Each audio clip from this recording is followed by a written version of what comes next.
ரொம்ப அட்டகாசமாக வந்திருக்கு. எண்ணெய் கத்திரிக்காய் குழம்பு செம்ம டேஸ்ட்டாக இருக்குது. இந்த குழம்பு எப்படி பண்ணுறதுன்னு உங்களுக்கும் சொல்லித்தரேன் வாங்க.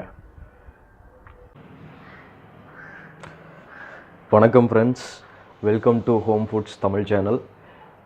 இன்றைக்கி நம்ம சூப்பரான எண்ணெய் கத்திரிக்காய் குழம்பு செய்ய போகிறோம். ஸோ அதுக்காக தான் ஒரு 1/2 கிலோ கத்திரிக்காய் வாங்கிட்டு வந்து இந்த மாதிரி கீரி வச்சுருக்கேன். முழுசாக கட் பண்ணாமல் இந்த மாதிரி கீரி வச்சுருக்கேன். ஸோ எல்லா கத்திரிக்காய் இந்த மாதிரி தான் பண்ணி வச்சுருக்கேன். வாங்க இப்போ எண்ணெய் கத்திரிக்காய் குழம்பு எப்படி சூப்பராக செய்கிறதுன்னு பார்க்கலாம். அடுப்பில் கடாய் சூடான உடனே எண்ணெய் விட்டுக்கிறோம். ஸோ முதல்ல வந்துட்டு கத்திரிக்காயெல்லாம் நம்ம வதக்க போகிறோம். அதுக்காக இந்த எண்ணெய் விட்டுருக்கேன்.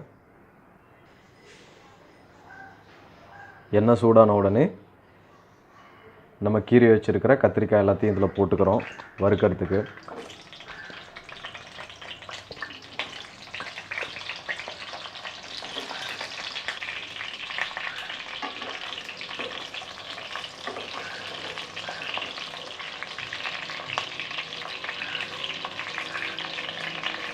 ஸோ கத்திரிக்காய் எண்ணெயில் வறுக்கும்போது நிறைய தெறிக்கும். ஸோ அதனால் பார்த்து சேஃபாக பண்ணுங்கள்.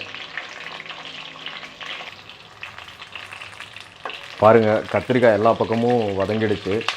ஸோ கத்திரிக்காய் வதக்கும்போது நல்லா கிளறி விட்டுட்டே இருக்கணும். அப்போ தான் எல்லா பக்கமும் நல்லா வதங்கும். ஸோ இப்போ கத்திரிக்காய் வதங்கி ரெடி ஆகிடுச்சு. இப்போ வாங்க குழம்பு வைக்க ஆரம்பிச்சிடலாம். கத்திரிக்காய் எல்லாமே நான் தனியாக எடுத்து வச்சுட்டேன். ஸோ இப்போ கத்திரிக்காய் வறுத்த அதே எண்ணெயிலேயே வந்துட்டு நம்ம குழம்பு வைக்க போகிறோம். ஸோ அதுக்காக கடுகு போட்டுக்கிறேன். இப்போது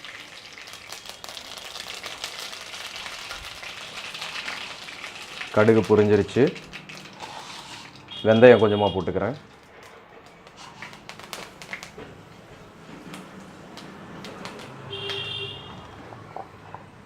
கொஞ்சம் பெரிய துண்டுகளாக நறுக்கி வச்சுருக்கிற சின்ன வெங்காயத்தை போட்டுக்கிறேன். 10லேருந்து ஒரு 15 சின்ன வெங்காயம் எடுத்து இந்த மாதிரி கட் பண்ணி வச்சுருந்தேன். ஸோ அதை தான் போட்டிருக்கேன். கூடவே 2 காஞ்ச மிளகாய் கட் பண்ணி போட்டிருக்கிறேன். ஒரு 10 பல் பூண்டு இடித்து வச்சுருக்கிறேன், அதையும் போட்டுக்கிறேன்.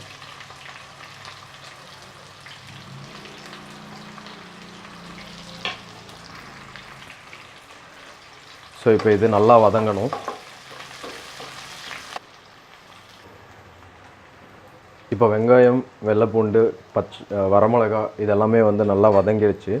ஸோ இந்த சமயத்தில் 2 தக்காளி சேர்த்துக்கிறேன்.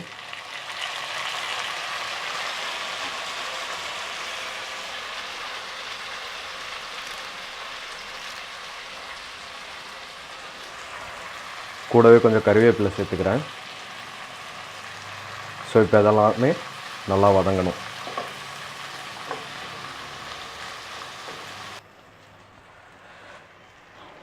இப்போ தக்காளி நல்லா வதங்கிடுச்சு.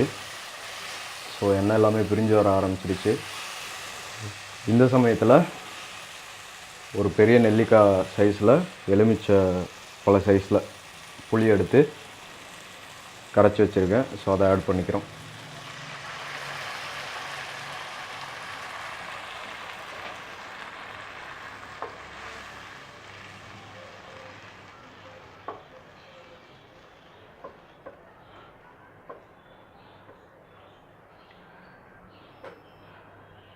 ஸோ இப்போ இது நல்லா கொதிக்கட்டும்.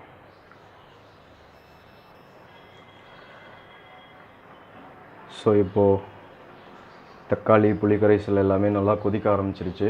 ஸோ இந்த சமயத்தில் நம்ம மசாலா தூள்லாம் ஆட் பண்ணிக்க போகிறோம்.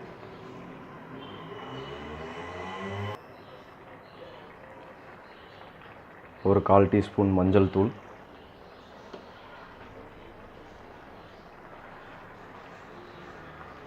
ஒரு டேபிள் ஸ்பூன் மிளகாத்தூள்,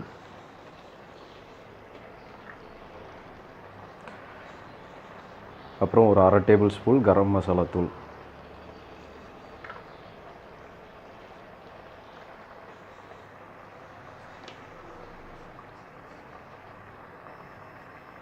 இப்போவே வந்து தேவையான அளவு உப்பும் சேர்த்துக்கலாம்.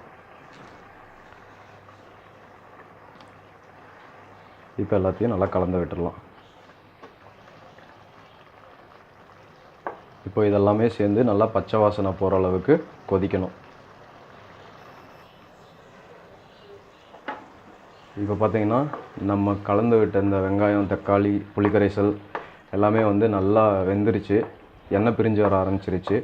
ஸோ இந்த சமயத்தில் அரைச்சி வச்சுருக்கிற தேங்காய் வந்து ஊற்றிக்கிறோம். நான் ஒரு 2 சில்லு தேங்காய் எடுத்து அரைச்சி வச்சுருக்கிறேன். சோம்பு சேர்த்து ஒரே ஒரு டேபிள் ஸ்பூன் சோம்பு சேர்த்து அரைச்சிக்கோங்க, நல்லா வாசனையாக இருக்கும்.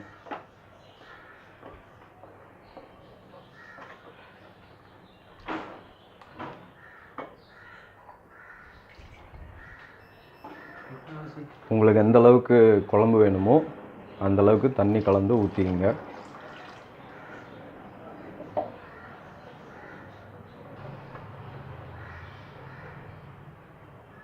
இப்போ இது ஒரு 10 நிமிஷம் நல்லா கொதிக்க விடுங்க.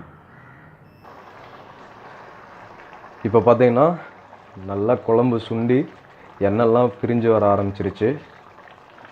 ஸோ இந்த சமயத்தில் வந்து நம்ம கத்திரிக்காவை போட்டுக்கலாம், வறுத்து வச்சுருக்கிற கத்திரிக்காவை.